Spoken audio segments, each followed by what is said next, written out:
Hey guys, it's the second Lax Rant.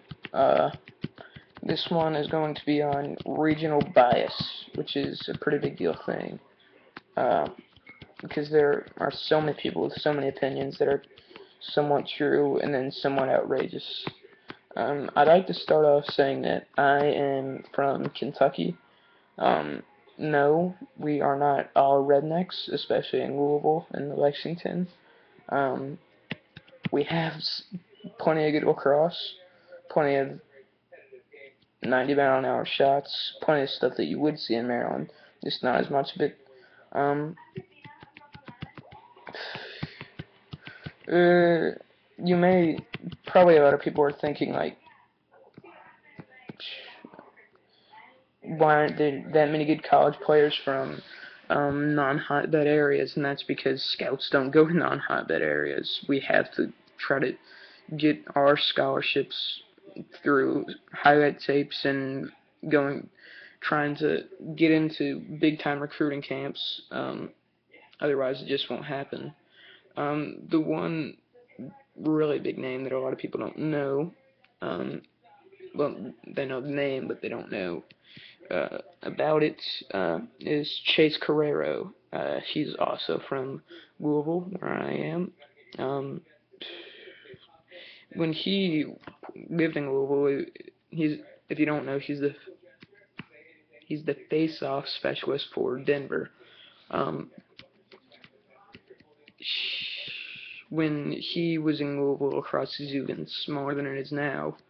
Um, but he's just a great all-around athlete. But people assume that non-hotbed area players are just, I guess, inferior lacrosse players just because of where they're from. Peter Baum from the Pacific Northwest won the Twarton this year. Drew Snyder is from Seattle. Uh, there are plenty of examples. But another thing is, this is I guess the other side of the argument. Well, not really. I'll get to that later. But it almost pains me when I see people on the lacrosse forums and on YouTube that assume that they are better lacrosse players than everybody else because they're from Long Island or Baltimore. That is just such complete and total crap. The thing is, we you guys just have more players than us. It's not that you're that much better. I mean, sure, you've been playing a lot longer than us. That's a big part of it. But I mean, I'm not saying that Louisville and Kentucky lacrosse is up to par with Northeastern lacrosse. Not necessarily Louisville. Any non-hotbed area is really up to par with hotbed lacrosse. But like, the fact that you are from a hotbed does not make you good. Um, the fact that you are from Long Island or Boston or Denver or Baltimore does not automatically make you a good lacrosse player. It doesn't make your team good. It doesn't make your team better than my team. It doesn't make your team better than any team. Um,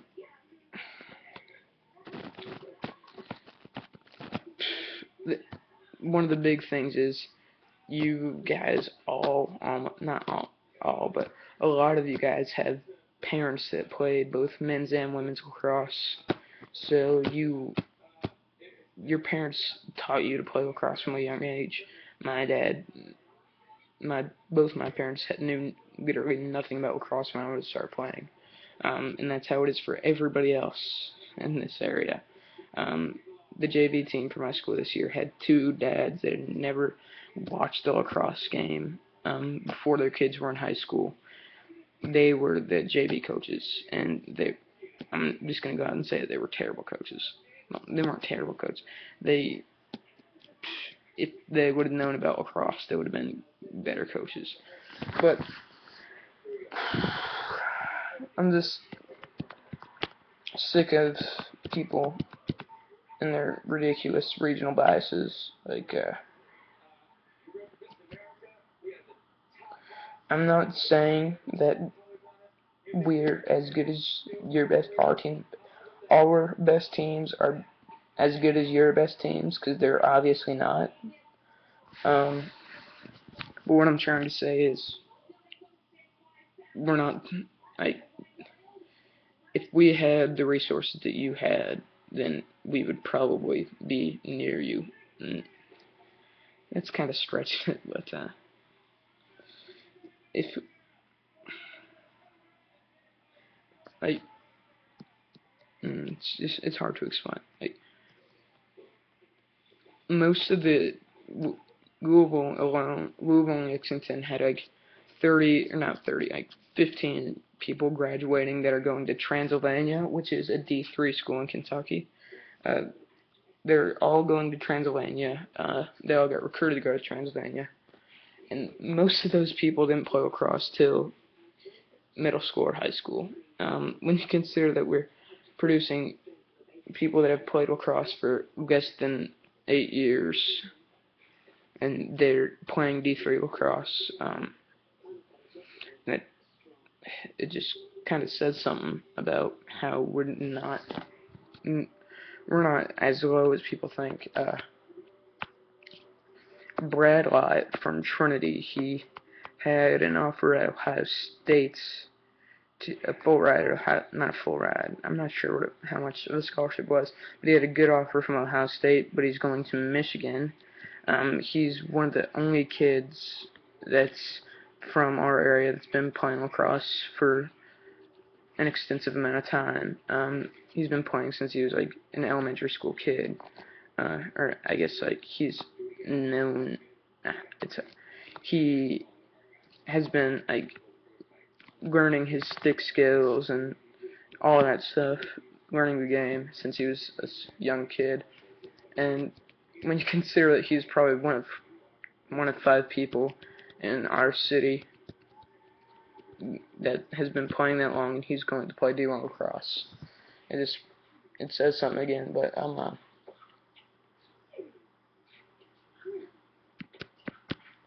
I don't like, though, that a lot of people from the Midwest and South, they have undefeated records, so they think that they're as good as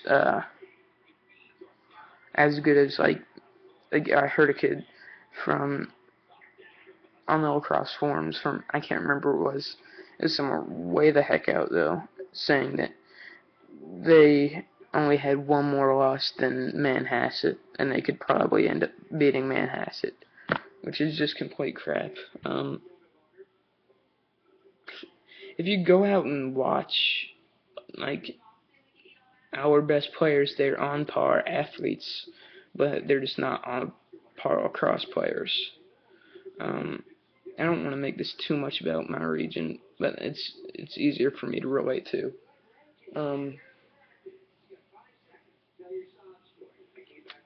Yeah, I guess that's it. Thanks for watching. Congrats if you made it this far. Rate, comment, subscribe.